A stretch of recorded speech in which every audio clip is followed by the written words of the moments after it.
Bonjour à tous, la vidéo d'aujourd'hui porte sur une fiche de TD qu'on faisait le jeudi après-midi, celle du 12 mars. Vous pouvez la télécharger, hein, elle est sur le Drive.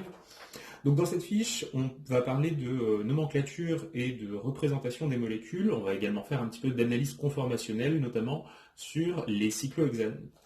Alors pour le premier exercice de la nomenclature, je vous ai mis une liste non exhaustive de composés pour lesquels il est bon d'avoir quelques notions. Et donc on va donner maintenant la liste de leurs noms. Donc le premier composé cyclique aromatique, qu'on a déjà croisé plusieurs fois, c'est la molécule de benzène. On l'a rencontré dans la leçon sur les solvants. Le benzène, c'est un solvant qui est aprotique, apolaire, et souvenez-vous qu'il est également cancérogène, et donc qu'on essaye de l'éviter, on essaye d'éviter son utilisation. Juste en dessous, on a un benzène substitué par un fragment CH3, un fragment méthyle. Donc on pourrait appeler cette molécule le méthylbenzène, mais elle porte un nom courant qui est le toluène. Et vous voyez que ce solvant va également être apolaire aprotique, et c'est en général celui-ci qu'on prend pour remplacer le benzène dans le cas des réactions chimiques. Juste en dessous, on voit apparaître une molécule qui porte un groupement un peu particulier, celui-ci. C'est le fragment qu'on appelle le fragment vinyle. Et du coup, cette molécule, on pourrait très bien l'appeler le vinylbenzène.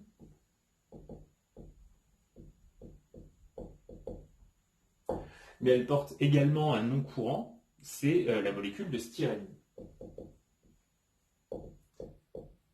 Cette molécule de styrène, vous vous en doutez à partir de son nom, eh bien c'est la brique élémentaire, le monomère du plastique qui s'appelle le polystyrène. Juste en dessous, on a quelque chose qui ressemble à du benzène, mais on a remplacé un des fragments CH par un atome d'azote. Donc en nomenclature, quand on remplace un atome par un autre dans un cycle, eh bien, on utilise une certaine nomenclature. Là ici, l'azote, eh bien, on utilisera le préfixe aza. Donc on pourrait appeler cette molécule l'azabenzène. Mais dans la réalité des choses, elle porte encore une fois un nom systématique et on l'appellera plutôt la pyridine.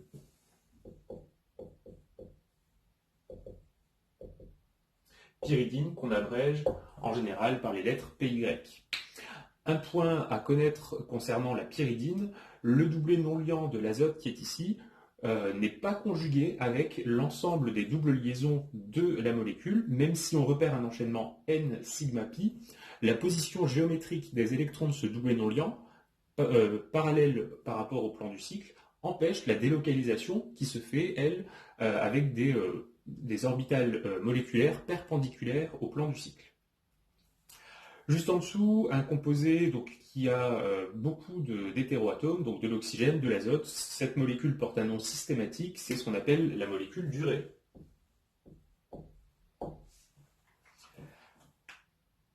Le composé du dessous, on voit qu'on a un groupement carbonyle, double liaison CO, avec sur la droite et sur la gauche un fragment carboné. On a donc une molécule de la famille des cétones.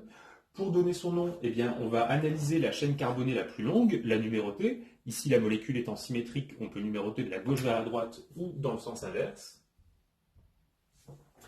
On a 3 atomes de carbone dans la chaîne, c'est donc un dérivé du propane, et puisqu'il y a une fonction cétone portée par le carbone numéro 2, on pourrait appeler cette molécule propane 2-on. En réalité, il n'y a que le carbone numéro 2 qui peut porter une fonction cétone, puisque ces fonctions cétones doivent être en milieu de chaîne. Si jamais elles étaient en bout de chaîne, ça deviendrait une fonction aldéhyde. Par conséquent, on peut appeler cette molécule tout simplement la propanone, sans l'indice numérique 2. Et encore une fois, un composé qui a un nom courant, c'est la molécule qu'on appelle acétone,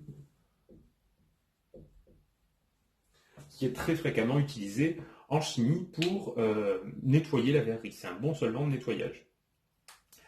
En dessous, on a un alcane avec une ramification, donc on cherche la chaîne carbonée principale et il faut la numéroter de façon à ce que les indices numériques soient les plus petits possibles pour les substituants.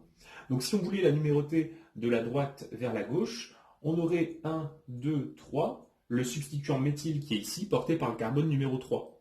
Si on fait la numérotation dans l'autre sens, comme je vais l'écrire, 1, 2, 3, 4, vous voyez que le groupe méthyle est porté par le carbone 2, et puisque 2 est plus petit que 3, on préférera cette numérotation. Par conséquent, ici, on a une chaîne à 4 atomes de carbone, c'est un dérivé du butane avec un méthyle porté par le carbone en position 2, c'est donc le 2-méthylbutane.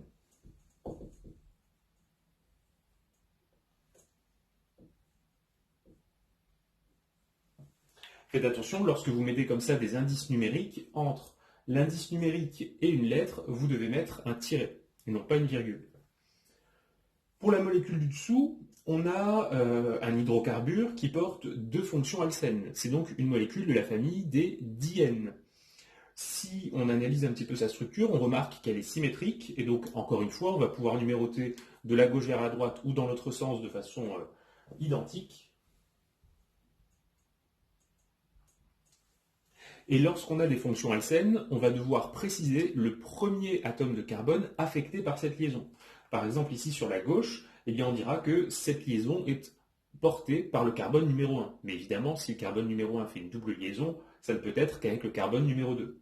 Pour la partie droite de la molécule, eh bien, ce sont les atomes 4 et 5 qui sont engagés. On prend celui qui est le premier affecté, à savoir le carbone numéro 4. Donc la molécule porte 5 atomes de carbone. On va donc trouver le radical pente dans son nom. C'est en plus un diène, donc ce sera un pentediène. Et vu que c'est un petit peu difficile à prononcer, on laisse le A à la fin de pente. Ce sera donc une molécule de type pentadiène. Il nous reste à préciser les indices numériques des liaisons doubles en carbone 1 et en carbone numéro 4. Ce sera donc du penta 1,4 diène. Et vous voyez que cette fois, entre des indices numériques, on ne met pas un tiret, mais on place une virgule.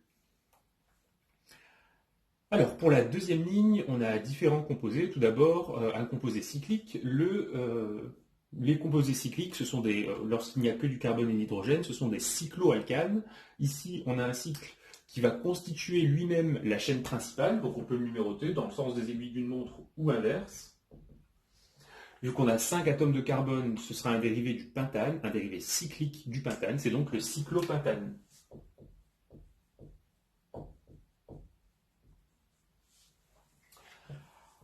En dessous, on a encore une fois un composé cyclique. On compte à l'intérieur 6 atomes de carbone et on repère une fonction alcène. Cette fonction alcène doit être obligatoirement portée entre le carbone numéro 1 et le carbone numéro 2. Donc si je choisis de mettre le carbone 1 ici et le 2 là, la numérotation en découle comme ceci. Donc si on n'avait pas cette double liaison, ce serait un cyclohexane. Puisque c'est une double liaison à l'intérieur du cycle, ce sera un cyclohexène. Et puisque la fonction ne peut être portée que par le carbone numéro 1, on n'a pas d'obligation de mettre l'indice numérique. Donc là, on va noter simplement cyclohexane.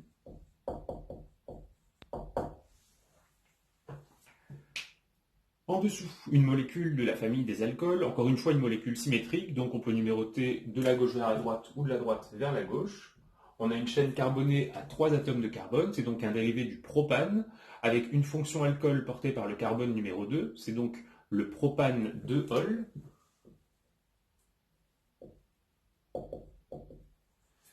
C'est un composé qu'on croise assez fréquemment en chimie, même dans la vie de tous les jours. Il est utilisé par exemple comme antiseptique.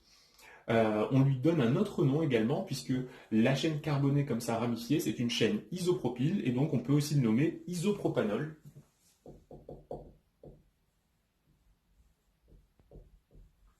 Concernant ce deuxième nom, isopropanol, ce n'est pas une nomenclature systématique validée par l'IUPAC. Du coup, si on voulait donner pour cette molécule une représentation abrégée, on pourrait utiliser la notation associée au radical isopropyle et on pourrait l'écrire du coup IPROH.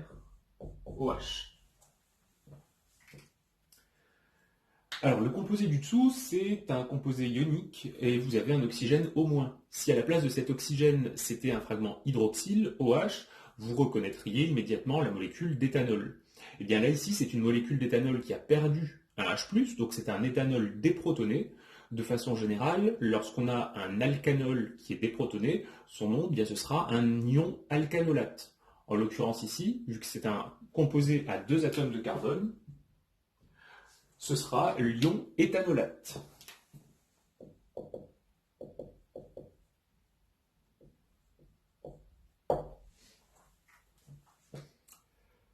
Juste en dessous, deux exemples qui sont les deux premiers termes de la famille des acides carboxyliques, c'est-à-dire ceux qui ont respectivement un puis deux atomes de carbone. Je vous mettrai dans la fiche de correction la liste des premiers acides carboxyliques qui portent à la fois des noms avec de la nomenclature systématique, mais également les noms usuels sont validés par l'UPAC, donc c'est bien de connaître les deux, notamment parce que les noms usuels sont ceux qu'on va surtout croiser en milieu industriel.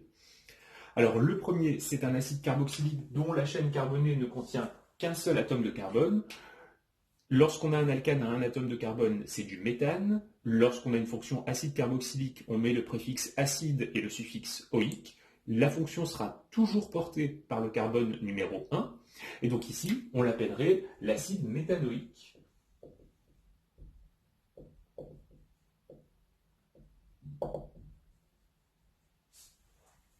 Acide méthanoïque qui est produit par certaines variétés de fourmis comme mécanisme d'autodéfense. On sent parfois une odeur qui ressemble un petit peu à celle du vinaigre quand on écrase certaines fourmis. Et donc son nom courant, ce sera l'acide formique.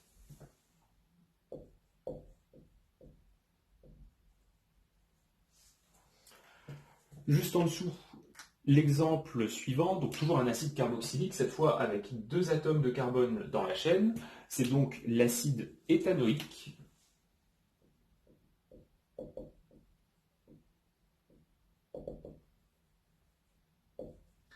C'est un acide qui est issu de l'oxydation de l'éthanol, d'abord en éthanal, puis donc en acide éthanoïque, composé qu'on trouve notamment dans le vinaigre, qui se dit en latin acétum, et donc l'acide éthanoïque, on l'appelle aussi l'acide acétique.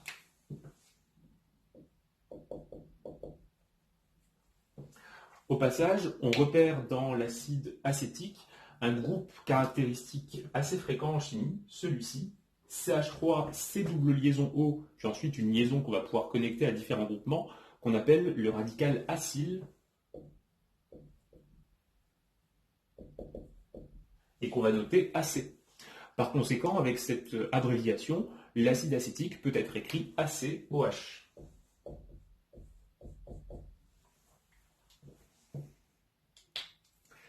Alors, pour le composé du dessous, on a BuNH2. Bu, c'est l'abréviation pour le radical butyle. Et NH2, c'est un groupement caractéristique qui correspond à la fonction amine. Donc ce composé-là, c'est ce qu'on appellerait la butanamine.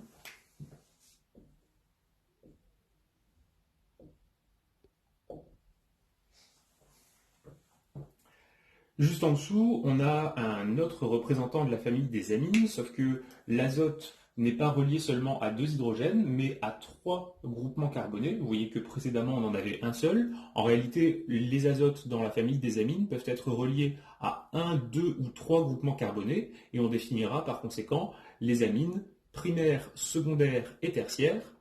L'azote peut aussi former quatre liaisons chimiques. Il porte alors une charge formelle positive, comme dans l'ion ammonium NH4+. Et dans ces cas-là, on définira des ions ammonium quaternaires si l'azote est relié à quatre chaînes alkyles. On avait vu un exemple lorsqu'on avait parlé de catalyse par transfert de phase avec le tétrabutyl ammonium. Alors en l'occurrence, si on veut de la nomenclature systématique pour ce composé, eh bien une des chaînes éthyles va être la chaîne principale, donc ce sera un dérivé de l'éthane. Sur l'azote, il y a deux autres fragments éthyles, et donc pour préciser que ces fragments sont attachés à l'atome d'azote, on peut appeler la molécule N, N, le N faisant référence à l'azote, diéthyl, éthanamine.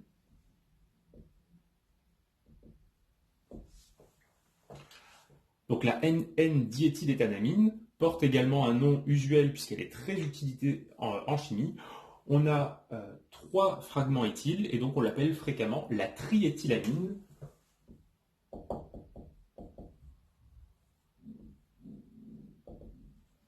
Triéthylamine que vous verrez parfois abrégée sous l'acronyme TEA.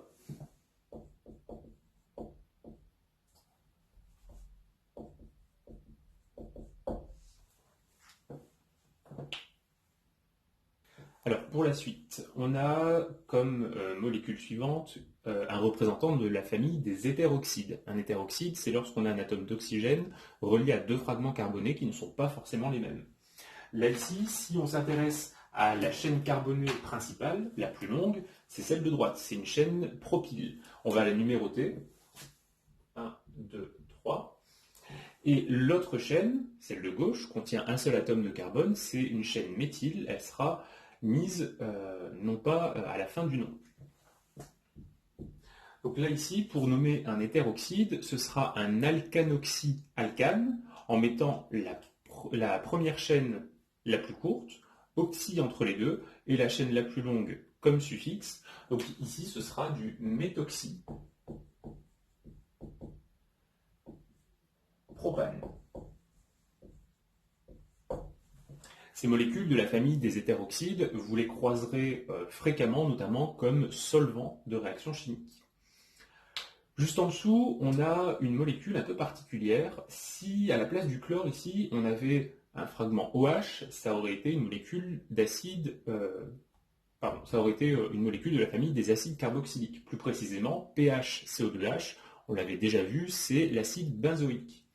Eh bien, lorsqu'on remplace un fragment OH par un atome de chlore, la fonction chimique, c'est ce qu'on appelle un chlorure d'acyle.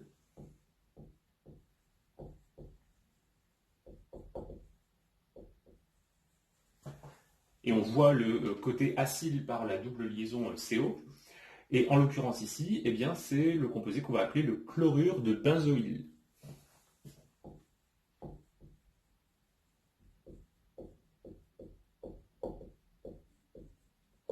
De façon plus générale, si on avait une chaîne alcane reliée ici à gauche par rapport au carbone, on appellerait ça un chlorure d'alcanoïl. En dessous, on a un composé, alors là il y a beaucoup d'atomes d'oxygène, c'est une fonction assez caractéristique, donc facile à reconnaître. Lorsqu'on a ce type d'enchaînement, double liaison CO, oxygène, double liaison CO, c'est une molécule de la famille des anhydrides d'acide.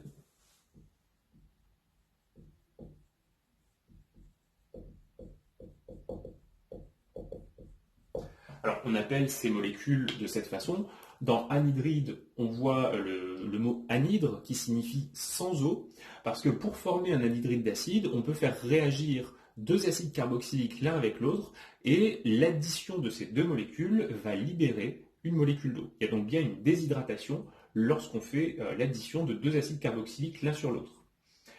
Lorsqu'on souhaite nommer la molécule qui est ici, eh bien, on remarque que pour le fragment gauche comme pour le fragment droit, la chaîne carbonée la plus longue fait deux atomes de carbone, c'est donc un radical éthane qu'il va falloir mettre, et en l'occurrence ici, ce sera de l'anhydride éthanoïque.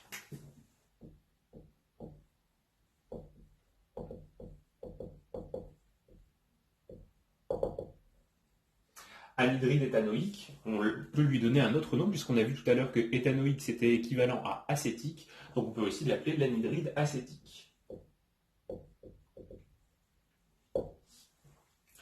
Et si on reprend nos notations abrégées, on remarque que dans la structure, on a ici un premier fragment acyle, on en a un deuxième à cet endroit-là, et donc l'anhydride acétique, on pourrait l'écrire AC deux fois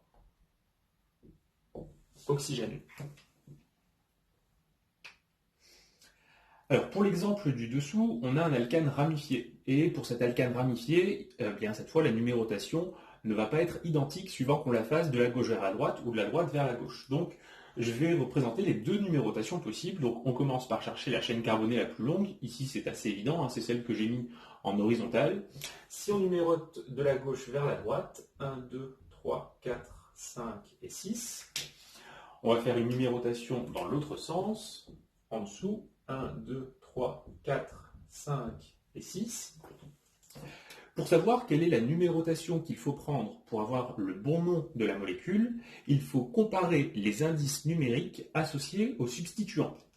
Dans le cas qu'on a mis en noir, les substituants seraient portés par le carbone 2, et il apparaîtrait deux fois, puis par le carbone numéro 3, et enfin par le carbone numéro 5.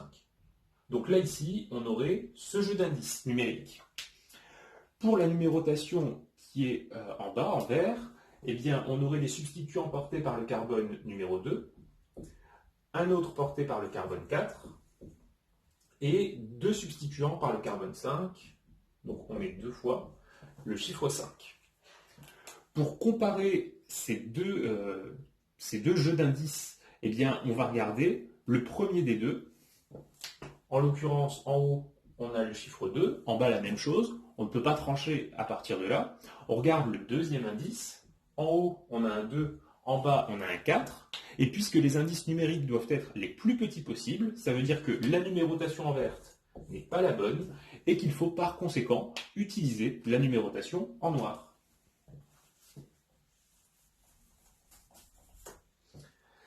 Donc, puisqu'on a un dérivé à 6 atomes de carbone, c'est une molécule qui dérive de l'hexane, et on va préciser qu'il y a des fragments méthyl portés deux fois par le carbone 2, une fois par le carbone 3 et une fois par le carbone 5. Les indices numériques vont être mis par ordre croissant, donc on va dire que c'est du 2, 2, diméthyl,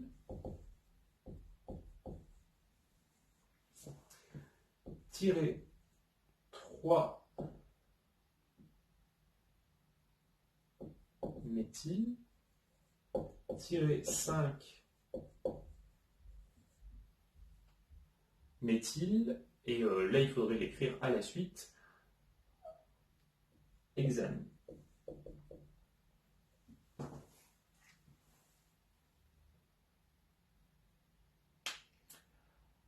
En ce qui concerne le composé juste en dessous, on remarque qu'il y a deux fonctions caractéristiques qui se trouvent à l'intérieur.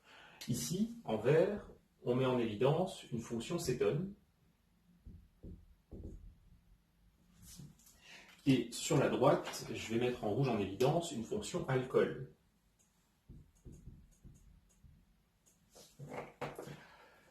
Alors, lorsqu'on a deux fonctions comme ça, eh bien, il faut savoir laquelle des deux est prioritaire. Ça ne s'invente pas, ça s'apprend, et pour ça, il faut vous référer au document de cours qui porte sur la nomenclature que je vous avais distribuée. En l'occurrence, ici, une fonction cétone est une fonction plus oxydée que la fonction alcool, elle va donc passer de façon prioritaire, c'est-à-dire c'est elle qui va donner son suffixe à la molécule. Ça veut dire que l'alcool devra être nommé, mais en tant que préfixe. Pour ça, on numérote la molécule de façon à avoir les indices numériques les plus petits possibles. Donc on va mettre ce carbone-là numéro 1, là le 2 et là le numéro 3. Sur le carbone 1 se trouve le fragment OH, qu'on appelle le fragment hydroxyle, et lorsqu'il est noté en préfixe, on l'écrira hydroxy. Donc ce sera du 1 hydroxy. Et pour la suite, eh bien, on a un dérivé du propane, puisqu'il y a 3 carbones dans la chaîne. Le carbone numéro 2 porte une fonction cétone, et c'est le seul carbone pouvant porter cette fonction, donc c'est la 1-hydroxypropanone.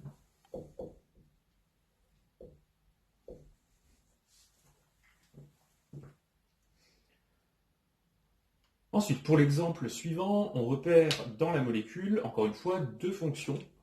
À gauche, une fonction aldéhyde,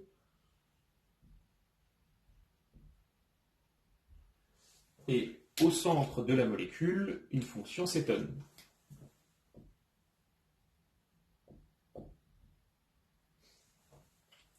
Entre les deux, là c'est plus difficile de savoir laquelle est la plus oxydée. Il faut vraiment donc apprendre par cœur l'ordre de priorité. C'est l'aldéhyde qui va être prioritaire face à l'acétone, et il va donc être porté, cet aldéhyde, par le carbone numéro 1 de la chaîne. Ça nous donne donc l'ordre de numérotation.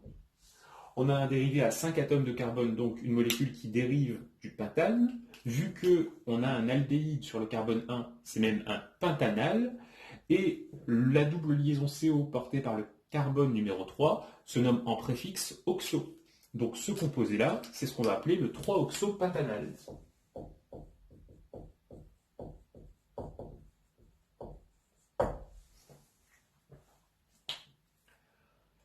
Pour l'exemple suivant, encore une fois, deux fonctions chimiques qui sont présentes. Sur la droite, une fonction acide carboxylique, et sur la gauche, une fonction alcool.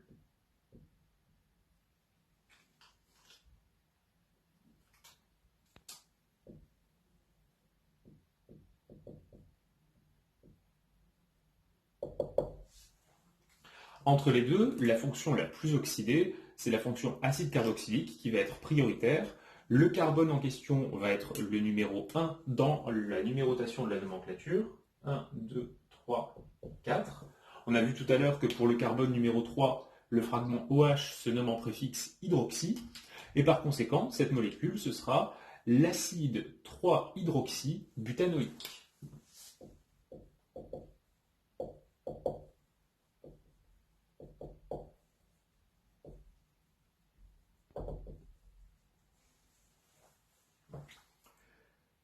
Pour terminer, la molécule qui finit cet exercice, c'est une molécule de la famille des amides. Amide 2. Et c'est donc un amide. Ne confondez pas un amide qui a pour motif caractéristique C double liaison O N avec l'azote relié à des hydrogènes ou à des groupements carbonés et une amine pour laquelle il n'y aurait pas ce carbone doublement lié à l'oxygène. Donc là ici, l'amide en question, eh bien, il y a un atome d'azote qui porte 2 groupements méthyl. On a vu que lorsque les groupes méthyl sont portés par un azote, on va mettre N en début de nom pour la molécule, et puisqu'il y a 2 groupements méthyl, on va mettre le N,N-diméthyl, comme on l'a vu tout à l'heure pour la triéthylamine. La chaîne carbonée la plus longue, elle fait 2 atomes de carbone, elle est ici. Ce sera donc pour ce composé du N, je vais l'écrire en dessous, NN diméthyl, 2 atomes éthane, amide. Et puisque le fragment éthanamide ressemble au fragment, la partie qui est ici ressemble à l'acide acétique, on pourrait aussi lui donner comme nom NN-diméthylacétamide.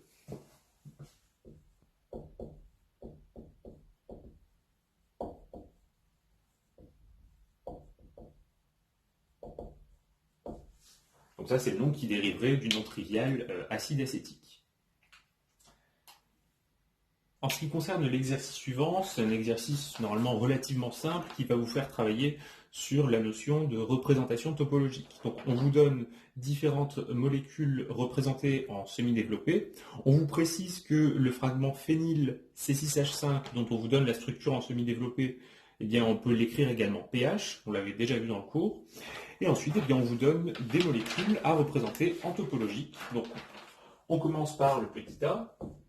Alors, on repère sur la droite un oxygène relié au fragment vinyle, qu'on représentera de cette façon.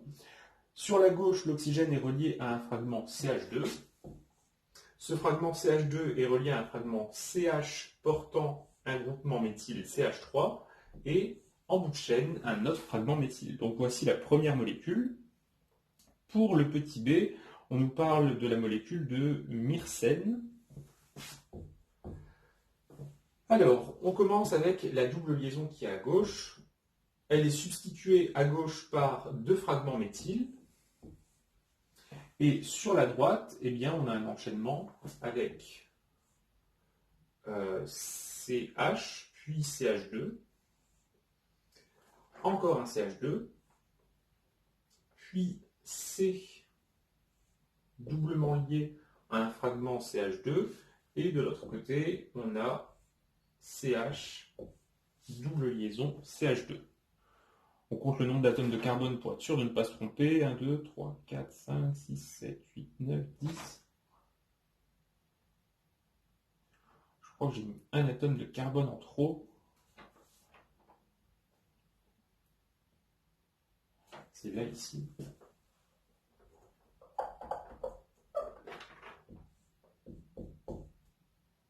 Pas d'oxygène.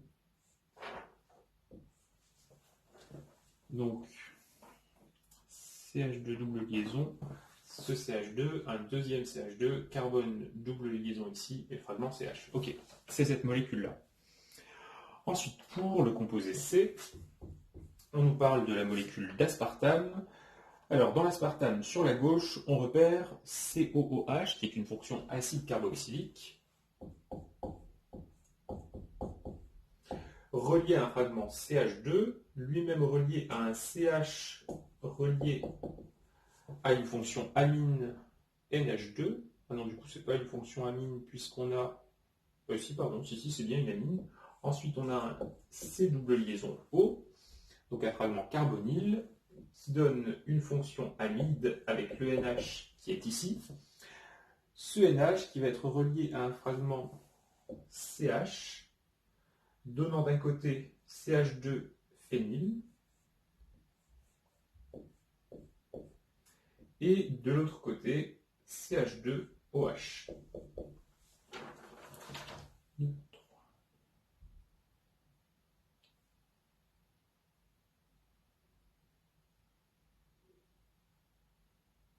Ok, en nombre d'atomes de carbone, je crois que c'est correct. Pour le dernier exemple, D avec la molécule de chloramphénicol, bon, un antibiotique, ok. Alors, sur la gauche de la molécule, on a un cycle à 6 chaînons relié à un fragment nitro.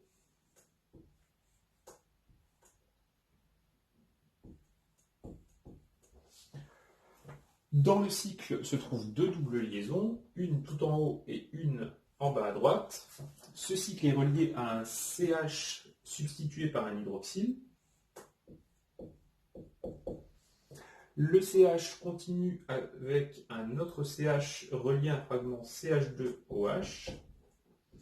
Et de l'autre côté, il part vers un fragment NH. C double liaison O. Cl2. Donc je prends un instant pour me relire. On a ici COH, CH2OH, NH, C double liaison O, CH, Cl2. Ok. Pour l'exercice suivant, le numéro 3, on nous donne cette fois des molécules et on nous demande de représenter à partir de leur nom leur représentation en semi-développé et en topologique. Étant donné que vous devez vous entraîner avec la représentation topologique, je vous propose de ne dessiner que la représentation topologique.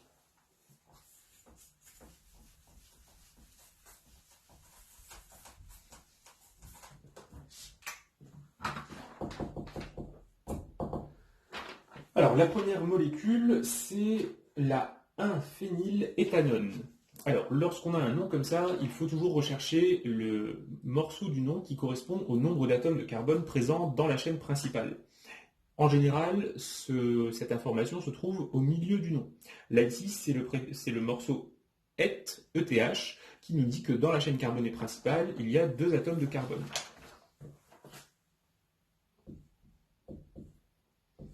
On nous dit aussi que le carbone 1 est substitué par un phényl.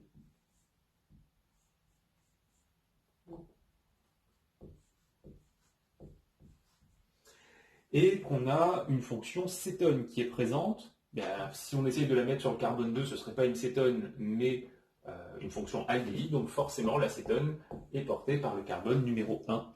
Et donc on a cette molécule qu'on appelle aussi la molécule d'acétophénone et qu'on pourrait noter avec les notations usuelles ACPH. En dessous, on parle de l'acide téréphthalique. Bon, alors, juste avec ce nom téréphthalique, on n'est pas vraiment capable de donner sa structure. Par contre, on nous précise ensuite que c'est l'acide benzène 1,4 dicarboxylique. À partir de là, on a plus d'informations. Donc, vu qu'on a du benzène, on commence par représenter le motif correspondant. Si on numérote les atomes de carbone du cycle, peu importe dans quel ordre, on nous dit ensuite que les atomes de carbone 1 et 4 portent des fonctions acides. Il y en a bien 2, puisque le nom se termine par dicarboxylique. Donc on mettra ici sur le carbone 4 un fragment CO2H. Et même chose sur le carbone numéro 1. Cet acide téréphthalique, il est utilisé notamment pour faire des plastiques réticulés et par exemple, vous avez peut-être entendu parler du polyéthylène téréphthalate qui constitue certaines bouteilles pour les boissons. eh bien, on trouve du coup dans la synthèse de ce plastique l'utilisation de ce composé.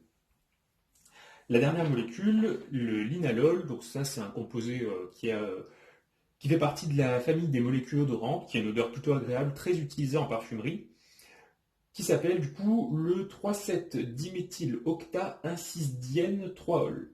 Donc, comme je vous le disais tout à l'heure, on doit d'abord chercher le morceau du nom qui correspond à la chaîne carbonée la plus longue. Ici, ce sera au centre le morceau octa. Donc on a une chaîne à 8 atomes de carbone. 4, 5, 6, 7, 8. Et ensuite, eh bien, on va décorer cette chaîne avec les informations qui se trouvent dans le nom. Donc sur les carbones numéro 3 et 7, je vais les numéroter pour bien les mettre en évidence. 2, 3, 4, 5, 6, 7, 8. Donc sur les carbones 3 et 7, des fragments méthyl. Sur les carbones 1 et 6, eh bien, on voit ensuite diène, donc on a des fonctions alcènes. On a donc un alcène ici et un autre là. Je vous rappelle que le numéro concerne le premier atome affecté par la double liaison. Et sur le carbone numéro 3, eh bien, on a aussi une fonction alcool, donc on lui rajoute ici un groupement OH. Voici la molécule de linalol. Alors, pour l'exercice numéro 4, on nous propose 4 molécules et on nous demande de les représenter en vue de Newman. Je vous rappelle que pour faire une projection de Newman, il est indispensable de mettre d'abord une représentation en perspective de la molécule, dessiner l'endroit où vous placez votre œil et, après avoir précisé ça, dessiner la projection correspondante. Donc je vais prendre d'abord le cas numéro A.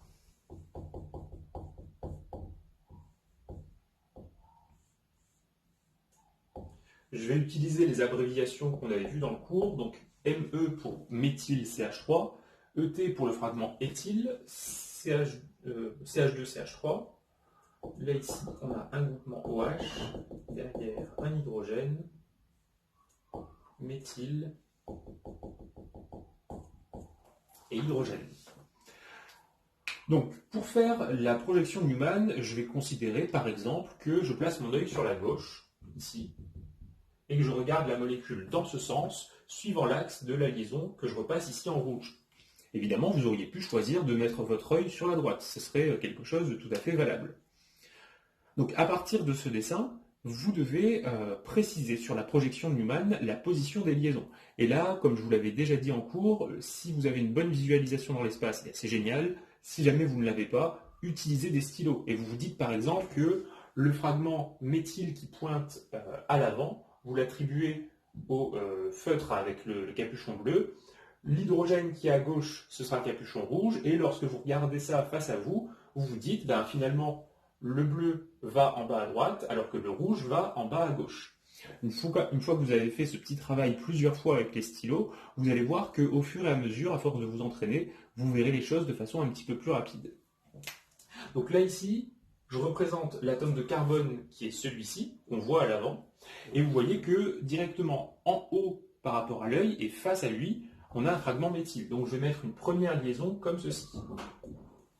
Forcément, si cette liaison est placée de cette manière, les deux autres seront obligatoirement une en bas à droite, l'autre en bas à gauche. Le fragment méthyle, il est ici vers l'avant, et lorsque je tourne, il va donc se retrouver sur la droite. Par conséquent, l'hydrogène va se retrouver, lui, à gauche.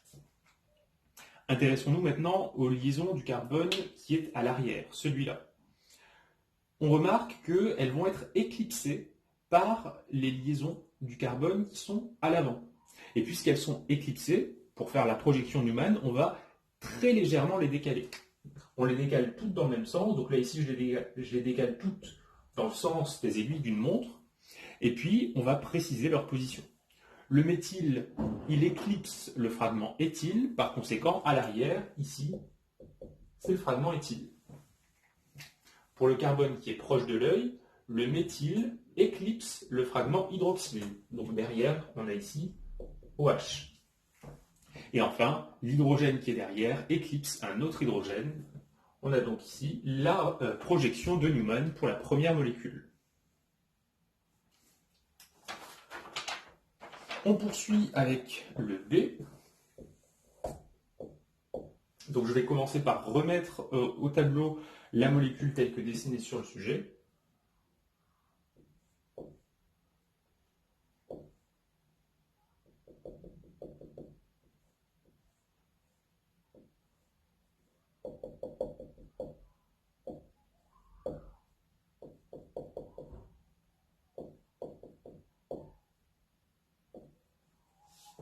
La voici. Et on va, comme tout à l'heure, faire la projection Newman. Alors pour varier un petit peu les plaisirs, on va mettre cette fois notre œil sur la droite de la molécule. Et on va regarder donc la molécule suivant l'axe de la liaison qui est ici. Ce sera la position qui nous permet de mieux voir les différents substituants. Comme tout à l'heure, on commence pour la projection Newman par représenter un cercle.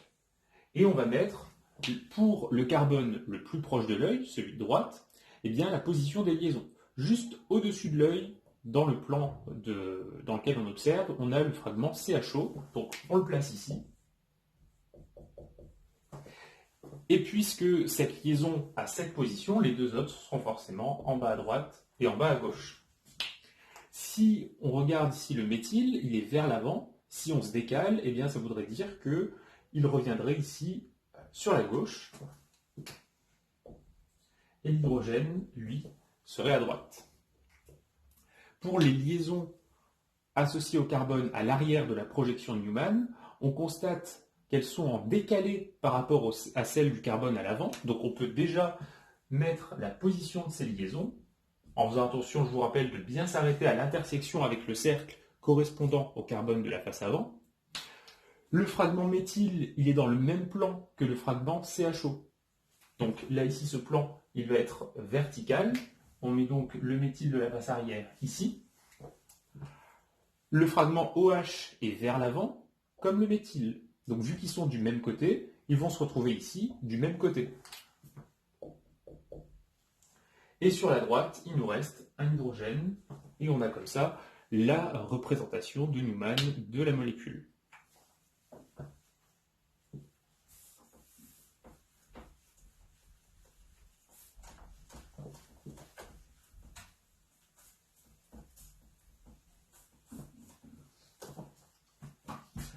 On poursuit avec l'exemple numéro C.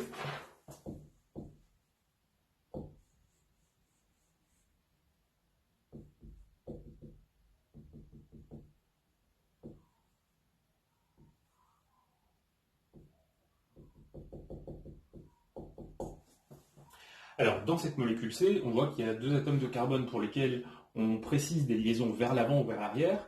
Ça veut dire que si vous essayez de faire une projection Newman par rapport à cette liaison-là, vous n'allez pas bien voir les choses. La meilleure liaison sur laquelle se placer pour l'observation, c'est celle-ci. Celle pour laquelle on aura d'un côté et de l'autre des informations sur la position dans l'espace des fragments. Ensuite, est-ce que vous placez votre œil en haut ou en bas? Eh bien, peu importe, les deux sont valables. Je vais choisir ici de mettre l'œil sur le bas.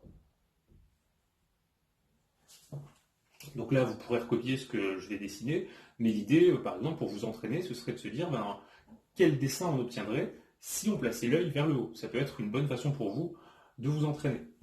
Donc là, ici, vers le bas, ce fragment-là, je vais l'appeler le fragment éthyle, et le fragment qui est ici, à 3 atomes de carbone, ce sera un fragment propyle.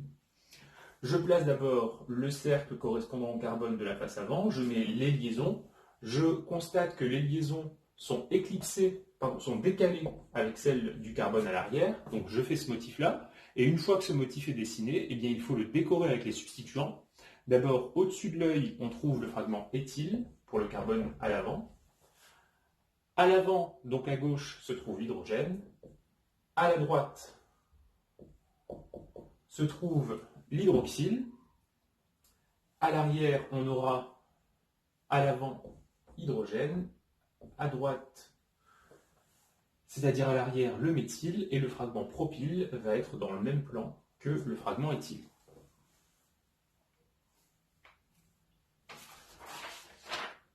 La dernière représentation maintenant.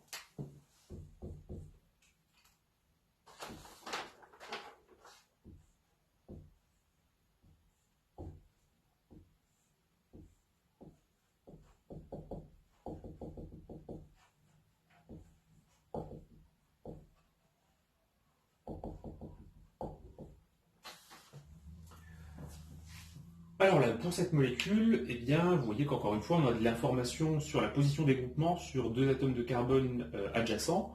Donc, on va observer la molécule suivant cette liaison-là, et on va placer notre œil, eh bien, soit en haut, soit en bas, par exemple ici.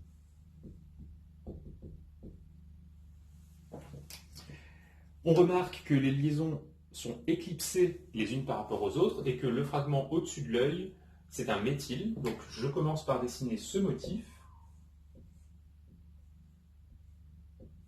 Et une fois qu'on a placé ça, on va placer les différents substituants. Pour le carbone à l'avant, on a au-dessus de l'œil le méthyle. À l'arrière, donc à droite, un hydrogène. Et à l'avant, donc à gauche, un hydroxyle. Pour le carbone de derrière, éclipsé par le méthyle, l'hydrogène. Éclipsé par l'hydroxyle, le fragment carboxyle, CO2H. Et éclipsé par l'hydrogène, le fragment méthyle.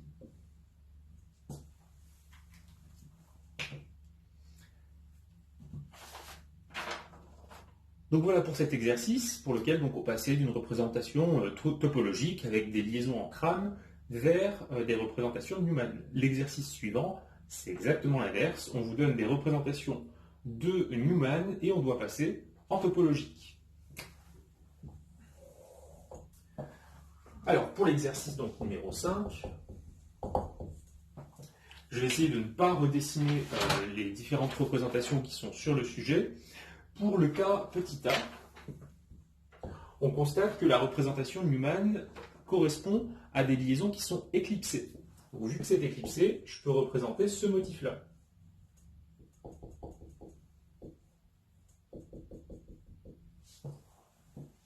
Si j'imagine que la projection Newman a été réalisée en plaçant l'œil sur la gauche de la molécule, suivant l'axe de cette liaison-là, eh bien, au-dessus de l'œil, porté par le carbone à l'avant, on voit le fragment hydroxyle, OH. En bas à droite, c'est-à-dire ici devant, un fragment CH3 méthyle, et à l'arrière, un hydrogène. Puis pour le carbone qui est ici à droite, ça correspond aux groupements qui sont éclipsés. CH3 est éclipsé par le fragment hydroxyle. À l'arrière, on a un éthyle masqué par le méthyle. Et le dernier, c'est un chlore masqué par l'hydrogène.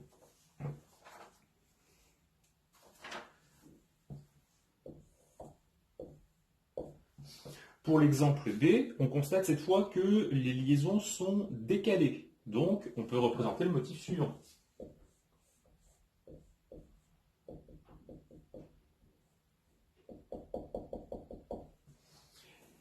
On va imaginer qu'on a placé notre œil sur la droite pour faire la représentation. Et qu'on regarde du coup par rapport à la liaison que je mets ici en rouge en évidence. Donc, ah zut, d'après la représentation qui est sur l'énoncé, on ne peut pas mettre notre œil de ce côté-là, puisque au-dessus de l'œil, on a une liaison dans le plan. Donc je vais remettre l'œil sur la gauche, ça évitera que je refasse le dessin.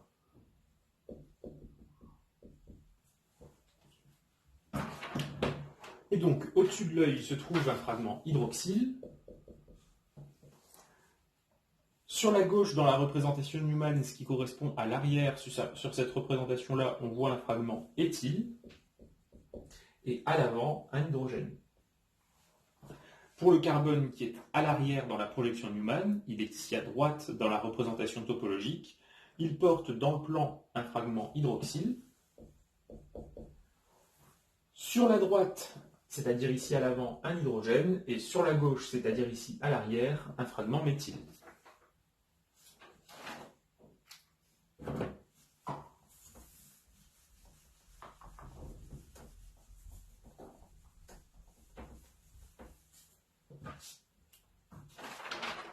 Alors, pour l'exemple C, on a encore une fois des liaisons qui sont en décalé.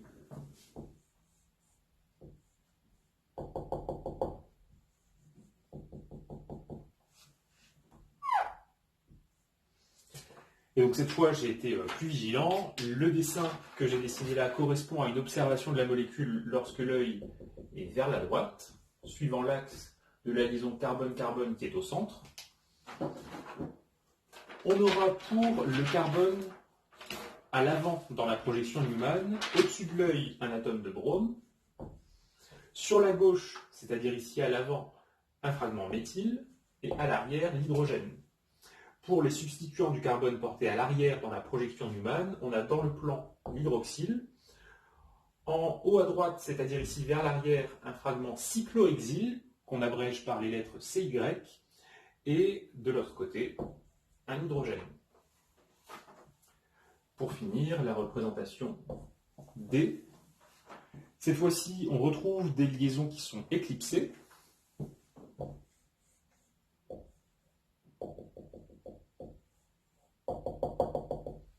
Je vais imaginer qu'on a placé notre œil sur la droite. Et on regarde toujours suivant l'axe de la liaison centrale. Pour le carbone à l'avant, au-dessus de l'œil, on trouve un fragment méthoxy, OCH3, que je vais écrire ici OME. Éclipsé par ce fragment se trouve l'hydrogène. Ensuite, en bas à gauche, on a un CH3 deux fois, c'est-à-dire un radical isopropyle. S'il est à gauche dans la projection de Newman, il va être à l'avant dans la représentation topologique. Donc je mets ici IPR pour le fragment CH3 deux fois. Et de l'autre côté, on a un fragment éthyle, CH2CH3.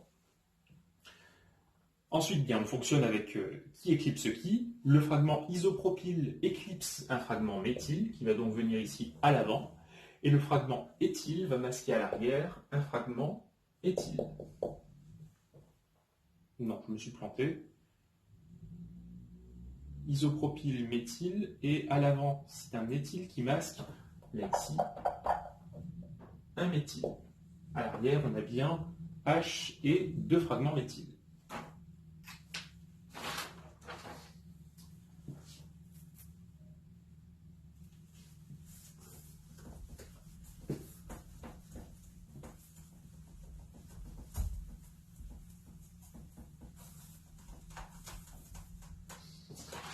Alors, on poursuit avec un exercice qui va nous faire parler de la molécule de menthol, l'exercice numéro 6.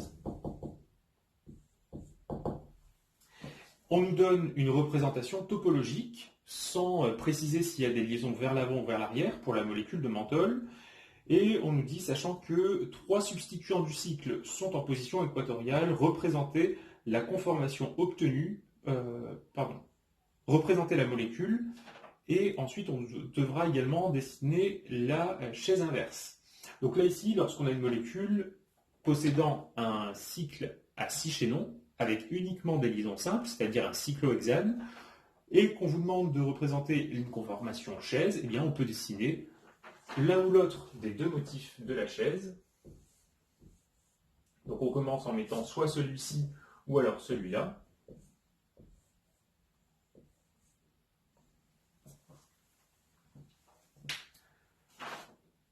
Et on nous dit que les 3 substituants sont en position équatoriale. Je vais représenter la molécule telle qu'on nous la donne.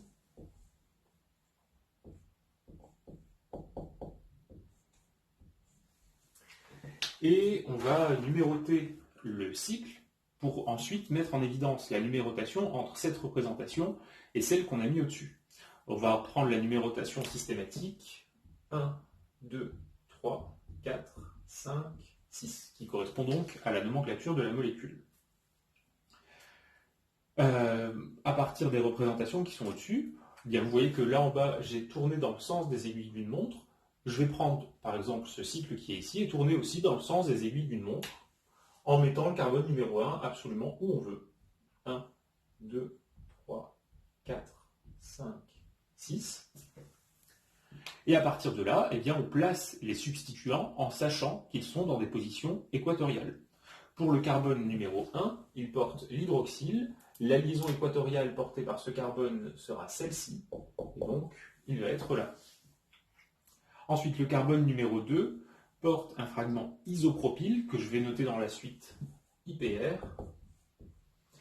qui va être donc en équatorial, et la liaison équatoriale du carbone 2, elle est ici. Et enfin, le carbone numéro 5 porte un fragment méthyle, que je vais noter ME, porté donc par le carbone qui est là. La liaison en équatorial va être parallèle à celle du carbone 2, elle est ici.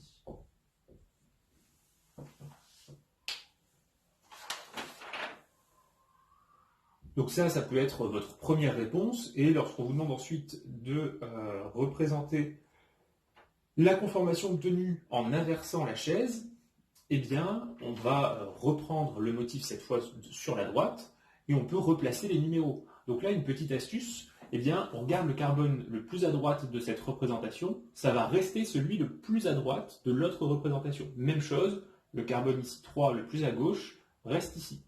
Donc lorsqu'on reporte les numéros, on aura ceci.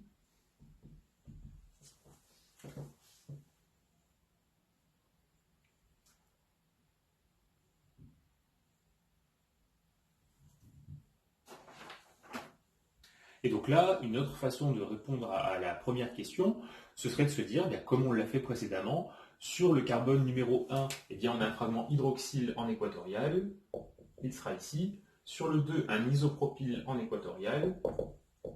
Et sur le numéro 5, un méthyle en équatorial. Et donc ici, on a deux représentations chaises différentes, mais pour la même molécule. C'est-à-dire que là, on a une seule molécule dessinée de deux points de vue différents. Pour inverser la chaise, eh bien, on a le choix de travailler sur l'une ou l'autre des deux représentations. Moi, pour la suite, je vais garder la première représentation que j'ai faite.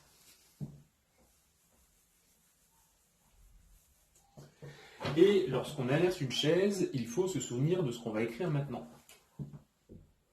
Une liaison qui est initialement en position axiale va devenir une liaison en position équatoriale. Réciproquement, une position équatoriale devient une liaison en axiale. Deuxième point, une liaison qui était initialement vers le haut, après inversion de la chaise, va rester vers le haut, et une liaison qui était vers le bas, après inversion de la chaise, elle reste vers le bas. Souvenez-vous également que dans le cyclohexane, sur chaque atome de carbone se trouve une liaison axiale, une liaison équatoriale, l'une sera vers le haut et l'autre obligatoirement vers le bas. Ça, c'est une façon que vous pouvez utiliser pour vérifier vos représentations. Donc, si j'inverse la chaise, on a ici un équilibre entre deux formes. Je commence par dessiner le motif initial.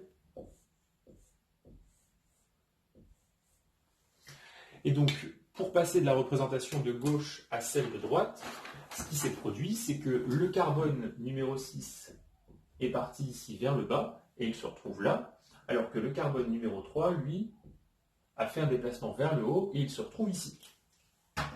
Je vais donc numéroter la molécule.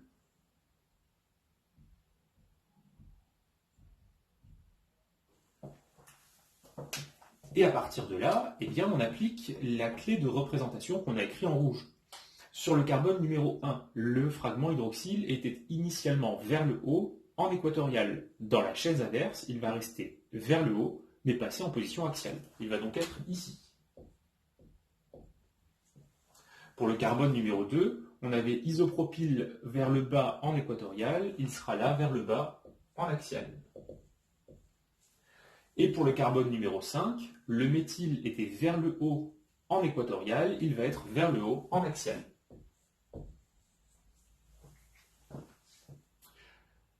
Si on nous demandait laquelle de ces deux chaises est la plus stable, étant donné que pour avoir une chaise stable, il faut mettre un maximum de groupements très volumineux en position équatoriale, eh bien, obligatoirement, on conclurait que la première représentation est plus stable que la deuxième. Je vous avais également demandé de représenter la molécule en Newman.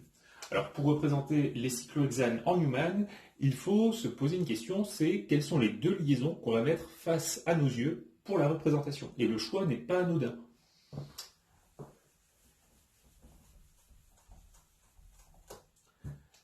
Donc, je m'explique. Si on choisit par exemple de travailler sur la représentation qui est d'abord à gauche et qu'on travaille suivant l'axe des liaisons C3, C4 et C1, C6. Lorsqu'on commencera à dessiner la représentation, voilà ce qu'on aurait. On place les deux carbones devant nos yeux, qui sont sur la gauche le C3, sur la droite le C1. Les deux se rejoignent au niveau du C2, qui est ici, en haut. Et sur le carbone C2, eh bien, on doit placer quelque part le fragment isopropyl. Ce fragment isopropyl, on le voit bien sur cette représentation, il est en équatorial et plutôt vers le bas par rapport au plan moyen du cycle. Si vous choisissez de travailler avec cette représentation Newman, ici, on ne voit pas du tout la position du fragment isopropyl. Ça veut dire que le choix des liaisons qui a été fait là pour la projection Newman n'est pas un choix pertinent. Donc au final, on ne retient pas cette première éventualité.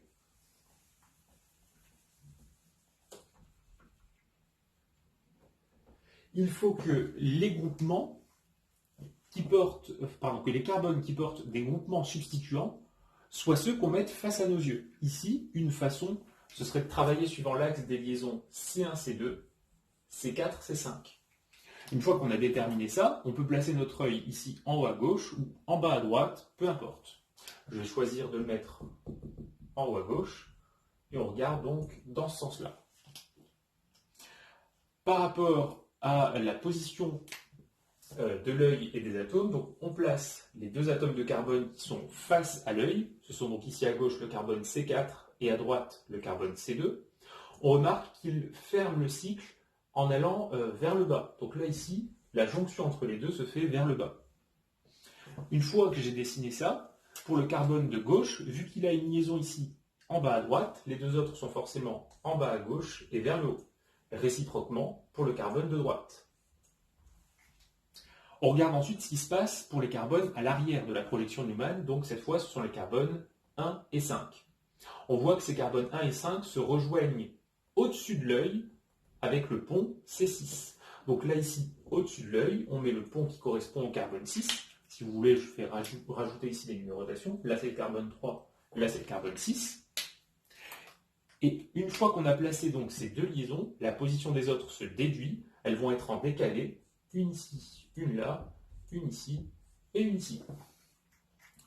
Une fois qu'on a fait ça, eh bien, on va regarder attentivement les groupements substituants. Le carbone numéro 2, il est à l'avant par rapport à l'œil et sur la droite. C'est celui qui est là. Le fragment isopropyl est en équatorial vers le bas, c'est donc la position qui est ici. À l'arrière, le carbone 1 porte le fragment hydroxyle en équatorial vers le haut, c'est la position qui est là.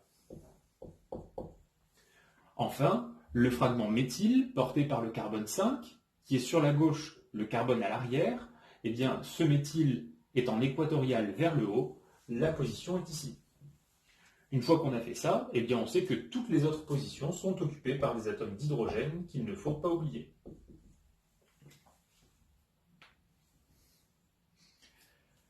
Deuxième représentation de Newman pour la chaise inverse.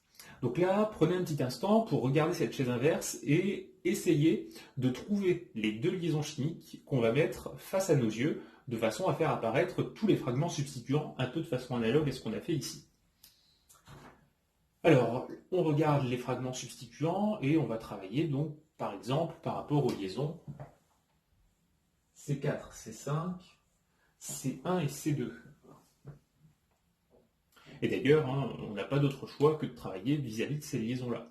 Ensuite, le choix qu'on a, c'est est-ce qu'on place notre œil à gauche ou est-ce qu'on le place à droite. Tout à l'heure, je l'avais à gauche, je vais le conserver à gauche.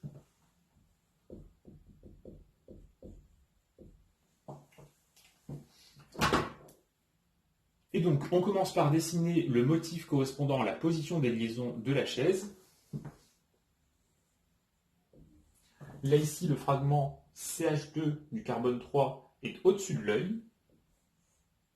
On en déduit la position des autres liaisons portées par les carbones à l'avant. Le fragment C6 pointe en dessous de l'œil, à l'arrière, donc il est ici, et la position des autres liaisons se déduisent. Une fois qu'on a fait ça, eh bien, on regarde pour le carbone 2, sur la droite par rapport à l'œil, il est vers le bas en équatorial, le fragment isopropyl est donc ici. Sur le carbone à l'arrière, en axial, le fragment OH vers le haut. Et de l'autre côté, pour le carbone 5 à l'arrière, on a le fragment méthyle en axial vers le haut. Il est donc là. Les autres positions sont occupées par des hydrogènes. Au passage, vous voyez que lorsqu'on regarde l'inversion des chaises en projection Newman, eh bien, on retrouve la clé d'inversion que je vous avais donnée tout à l'heure. Le fragment hydroxyle, il est ici vers le haut en équatorial, il passe vers le haut en axial. Pour le fragment isopropyl, vers le bas en équatorial, il est ici vers le bas en axial. Et pour terminer, le méthyle, il est ici en équatorial vers le haut, et il termine là en axial vers le haut. Et donc là, on a un petit peu l'habitude maintenant, vu qu'on en a fait plusieurs, en tout cas j'espère pour vous, vous commencez à avoir l'habitude d'inverser des cyclohexanes en conformation chaise.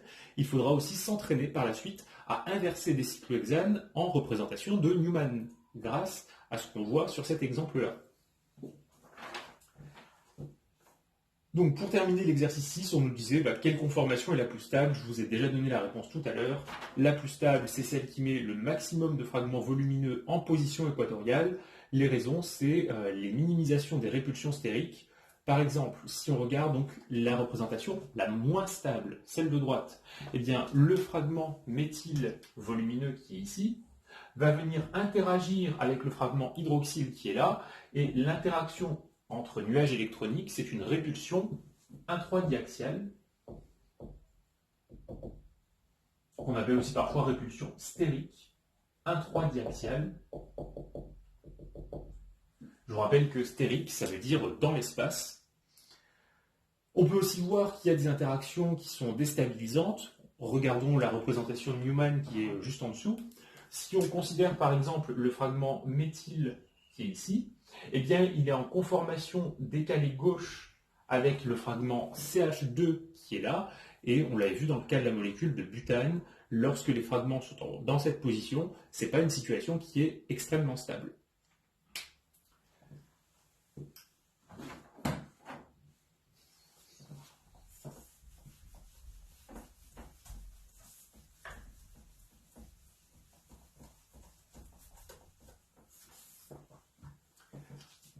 Alors, on poursuit notre tour d'horizon avec l'exercice 7 qui va nous faire travailler sur l'inversion de chaise. Alors, on nous propose un cyclohexane substitué pour la première question. Un fragment méthyle ici à l'arrière et un iode par là à l'avant.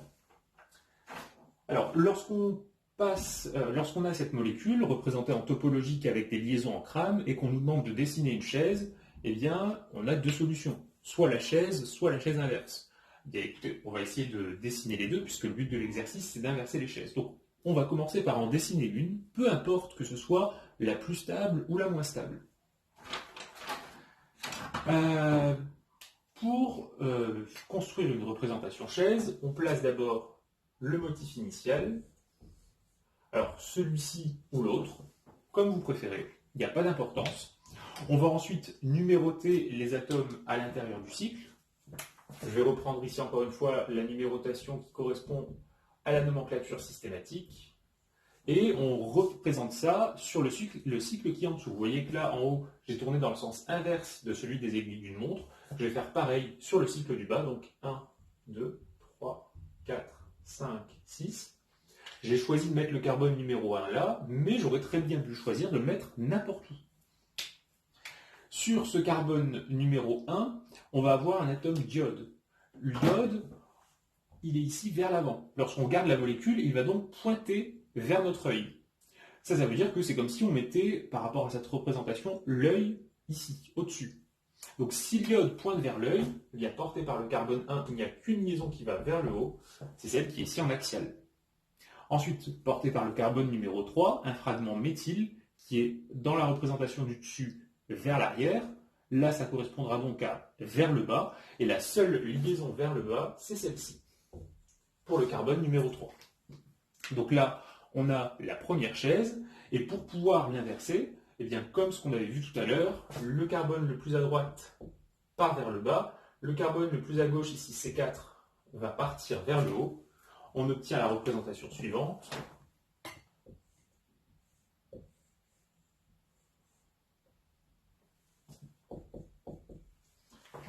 On replace la numérotation des atomes en se souvenant que le carbone le plus à droite reste celui le plus à droite. Ce carbone numéro 1 portait initialement un groupement vers le haut en axial. Il va porter toujours un groupement vers le haut, mais passer en équatorial, parallèle aux liaisons C5, C6 et C3, C2. Et sur le carbone numéro 3, un fragment vers le bas en équatorial va devenir un fragment vers le bas en axial.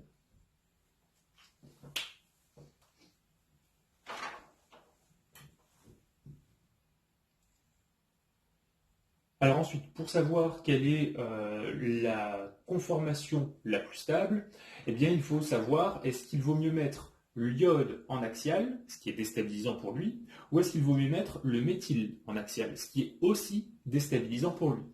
Pour ça, il faut avoir une idée de la taille de ces deux groupements. Donc j'ai fait quelques recherches et j'ai trouvé le rayon de l'atome d'iode. Il vaut 133 picomètres. Le rayon de l'atome de carbone vaut 77 picomètres. Donc lorsqu'on va s'intéresser au fragment ici carbone-iode, on va trouver une fois le rayon de l'atome de carbone et deux fois le rayon de l'atome d'iode.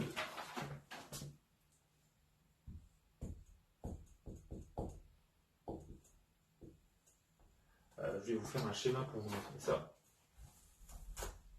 Là ici, si je considère le carbone C1, qui est relié chimiquement à l'atome d'iode, les deux atomes vont être comme ça, ils vont s'interpénétrer, et si on essaye de déterminer l'éloignement de l'extrémité de l'iode par rapport au carbone C1, on prend ici le centre du carbone, on trouve là en rouge le rayon du carbone, et ensuite en noir deux fois le rayon de l'iode. Alors évidemment là c'est un calcul très approximatif puisque je vous rappelle que lorsque les atomes se lient, les nuages électroniques vont s'interpénétrer et que la liaison chimique va être plus courte que la somme des rayons. Donc là ici, de façon très approximative, on aura deux fois le rayon du carbone plus le rayon de l'atome d'iode. Donc grosso modo, 8 et 8, 16, donc à peu près 160 plus 130, donc grosso modo 290 picomètres. Si on essaye de faire le même travail pour un fragment méthyle placé en axial, on va avoir carbone du cycle, donc là ce serait le carbone C3, relié à un autre carbone, celui du fragment méthyle, et au bout, on trouverait l'atome d'hydrogène. Donc là, ici, on aurait d'abord 3 fois le rayon du carbone, et ensuite 2 fois le rayon de l'hydrogène. Alors, concernant l'hydrogène, je ne l'ai pas noté, mais son rayon, on peut l'assimiler au rayon de bord. On a vu que c'était 53 picomètres. Donc là, avec le carbone, on est à 3 fois, à peu près, 3 fois 80, donc 270 picomètres. Et l'hydrogène, son rayon, c'est à peu près 53 picomètres, donc grosso modo, 100 picomètres de plus. La somme des deux nous fait 370. Et donc, d'après ce calcul très approximatif, encore une fois, on peut envisager le fait que le fragment méthyle va avoir une taille un peu plus grande que la liaison carbone-iode. Par conséquent, il est plus avantageux, d'un point de vue stérique, de mettre l'iode en position axiale que le méthyle. Par conséquent, avec cette petite justification, on conclurait que cette chaise-là est la plus stable.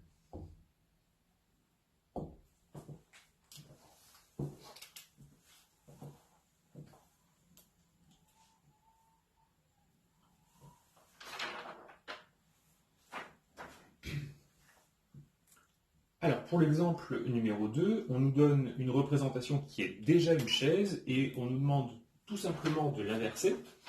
Donc, on nous demande aussi ensuite de faire ça en représentation de crâne. Donc là, je vais faire les deux superposés.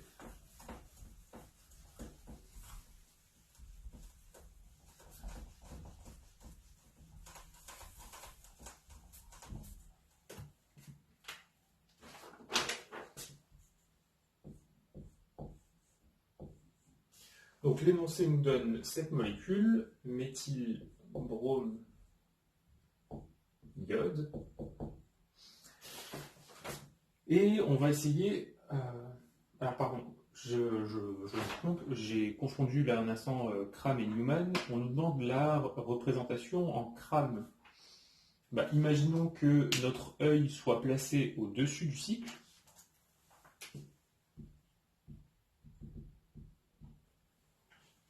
Si on souhaite représenter cette molécule en Cram, donc là, le cycle vu de dessus, on voit un hexagone régulier. Je peux numéroter les atomes de façon à les replacer au même endroit. On a 1, 2, 3, 4, 5, 6. Cette numérotation, je la remets en bas de façon complètement arbitraire. Il faut juste tourner dans le même sens, celui des aiguilles d'une montre que j'ai choisi ici. On constate que sur le carbone numéro 1, un atome d'iode pointe vers l'œil. Lorsqu'on regarde ce dessin-là, pointer vers l'œil, ça veut dire pointer vers l'avant. Donc on a ici une liaison vers l'avant avec un iode. Sur le carbone 2, un brome pointe vers l'œil, donc encore une fois vers l'avant. Et sur le carbone numéro 4, un méthyle s'éloigne de l'œil, donc il pointe ici vers l'arrière. Si j'inverse la chaise qui est en haut, je vais utiliser ce qu'on a vu tout à l'heure. Le carbone 2 va remonter par ici. Le carbone 5, lui, va redescendre. Et on aura donc la représentation suivante.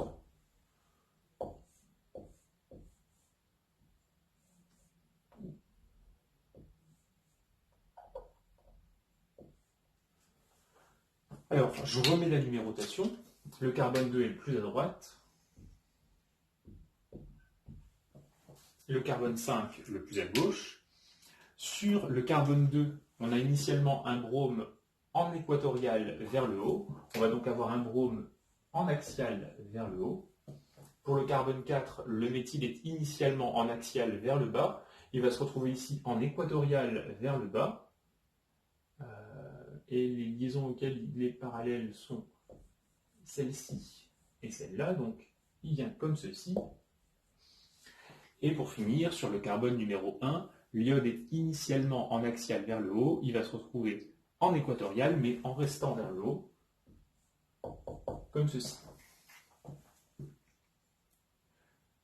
Pour la représentation crâne de cette molécule, bien, j'ai inversé la chaise, mais je n'ai pas bougé la position de mon œil. Il est toujours ici, au-dessus du cycle. Lorsqu'on le regarde vu du dessus, eh bien, on observe, comme tout à l'heure, un hexagone régulier. On replace la numérotation. Alors là, pour correspondre à ce qu'on a mis tout à l'heure, je vais la remettre au même endroit. 1, 2, 3, 4, 5, 6. Et donc, sur le carbone numéro 1, on a un iode qui pointe vers l'œil, vers l'avant donc. Sur le carbone 2, un brome pointant vers l'œil, vers l'avant aussi. Et pour le carbone numéro 4, un méthyle qui s'éloigne de l'œil vers l'arrière. Et donc là, vous observez que les représentations en crâne topologique sont scrupuleusement les mêmes. Ça veut dire qu'on peut représenter cette molécule sous cette forme sans tenir compte qu'on considère la chaise la plus stable ou la moins stable. Okay. Cette représentation de chaise plus ou moins stable, elle sera obtenue à partir de la représentation en perspective ou en projection de Newman. D'ailleurs, si on devait s'intéresser ici à savoir quelle est la chaise la plus stable, eh bien on a dit tout à l'heure que le fragment méthyle était volumineux, l'iode, il est plus bas dans la classification périodique que le brome, donc il est également plus volumineux que lui. Ça veut dire que si on met à la fois le méthyle en axial et aussi l'iode en axial, c'est très défavorable, et donc la chaise la plus stable, ce serait ici celle de droite.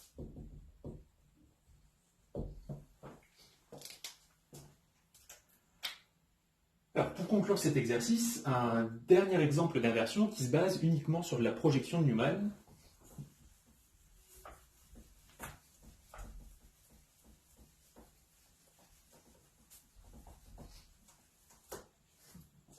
Le dessin initial est celui-ci.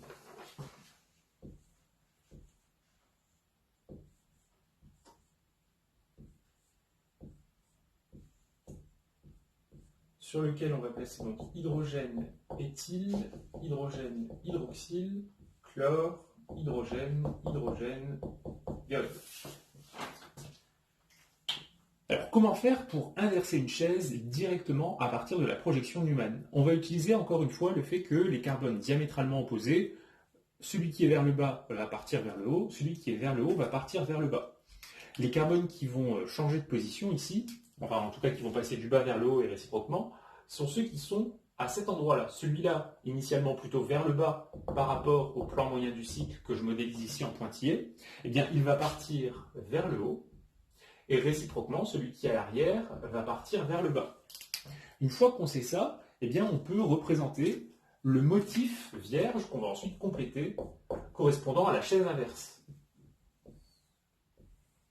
Donc, pour les liaisons à l'avant, le pont se faisait originellement vers le bas, il va se faire après inversion vers le haut.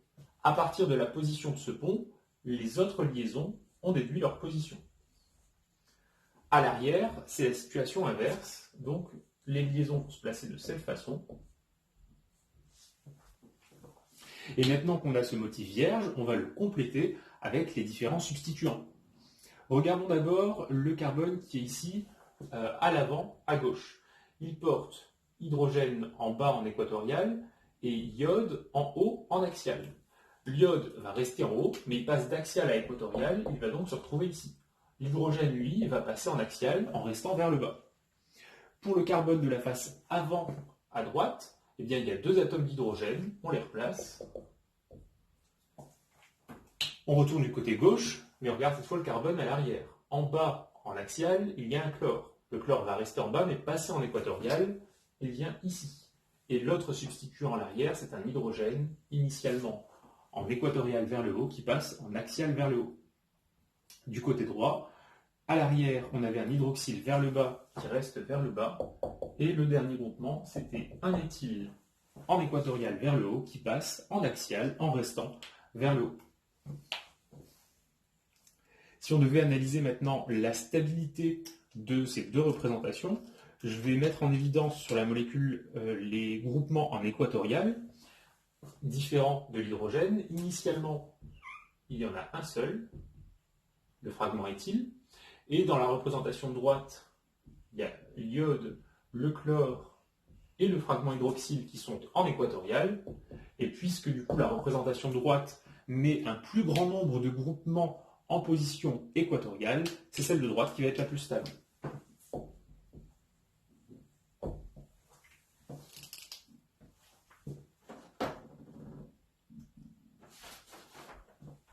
Pour finir là-dessus, l'exercice numéro 8, eh bien, il nous fait encore une fois travailler sur cette notion de stabilité d'une chaise. On nous donne des représentations en perspective avec des liaisons, des représentations en topologique avec des liaisons en crâne, et on doit trancher sur quelle est la chaise la plus stable. Pour ça, il va falloir bien sûr dessiner la chaise inverse, et comparer, comme on l'a fait ici, la position des groupements les plus volumineux pour mettre ceux-ci en position équatoriale de façon privilégiée.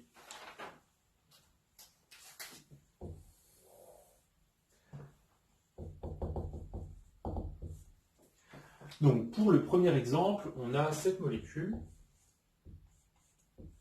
avec un fluor vers l'avant et un hydroxyle vers l'avant également. On dessine une première chaise.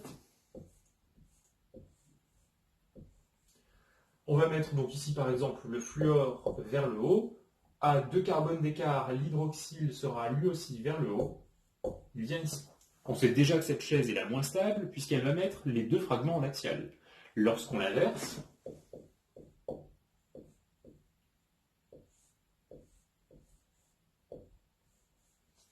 le carbone le plus à droite reste le plus à droite, celui qui porte le fluor est ici, et le fluor va rester vers le haut, mais passer en équatorial.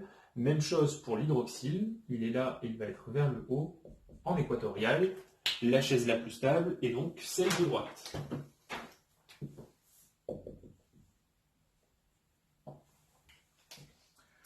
Pour le second exemple,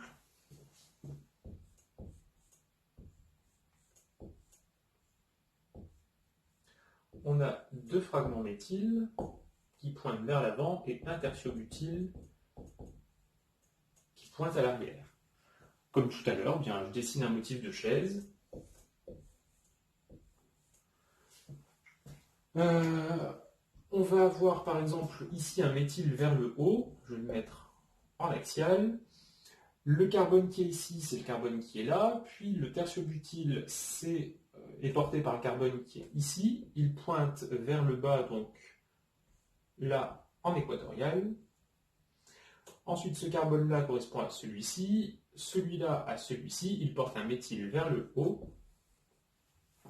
Donc là, on a deux fragments méthyle en axial vers le haut, face à un tertiobutyle en équatorial vers le bas. Et lorsqu'on inverse la chaise,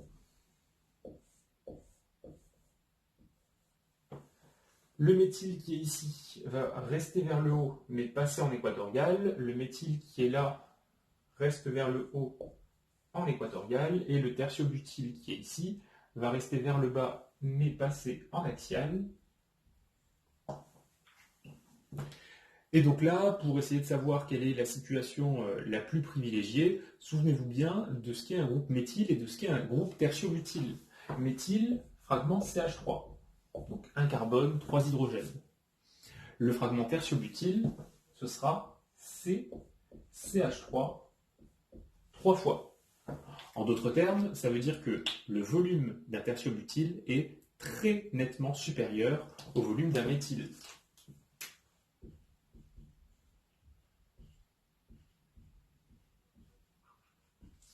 Par conséquent, eh bien, la chaise la plus stable des deux, je me rends compte là que j'ai mal positionné ma liaison équatoriale. Elle n'est pas dans ce sens-là, elle est plutôt dans ce sens-ci, puisqu'elle doit être parallèle aux liaisons qui sont ici et là.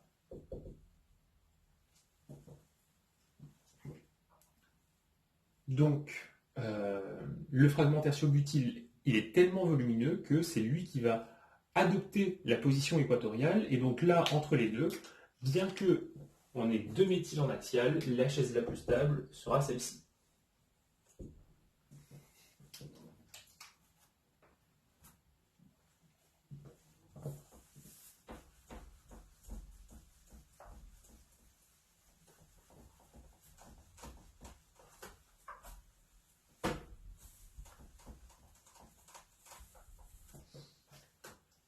Pour conclure, troisième et dernier exemple de cet exercice.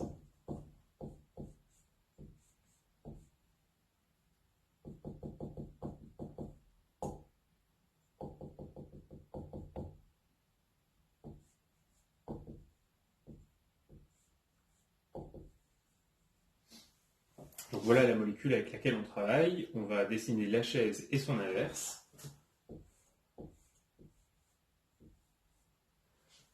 Alors, mettons que ce tertiobutyle vers le haut soit porté par ce carbone. Le voisin porte aussi un tertiobutyle vers le haut. Puis, à 2 carbones d'écart, un iode vers le bas. Et le voisin, c'est un hydroxyle vers le bas.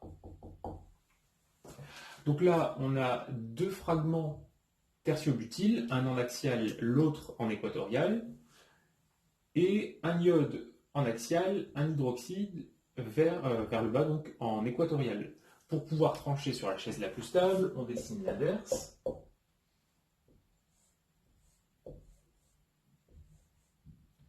Donc le carbone le plus à droite porte encore le tertiobutyle qui reste vers le haut, mais passe en équatorial.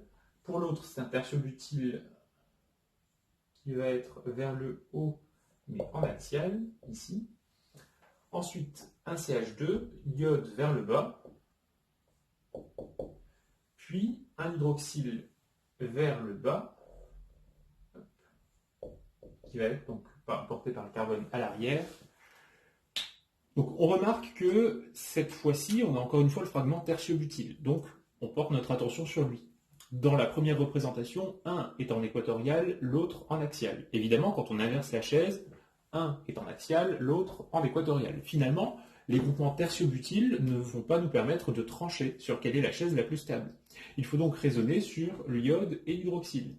Par rapport à leur position dans la classification périodique, eh bien, l'iode, on peut imaginer qu'il va être plus gros que la somme oxygène plus hydrogène.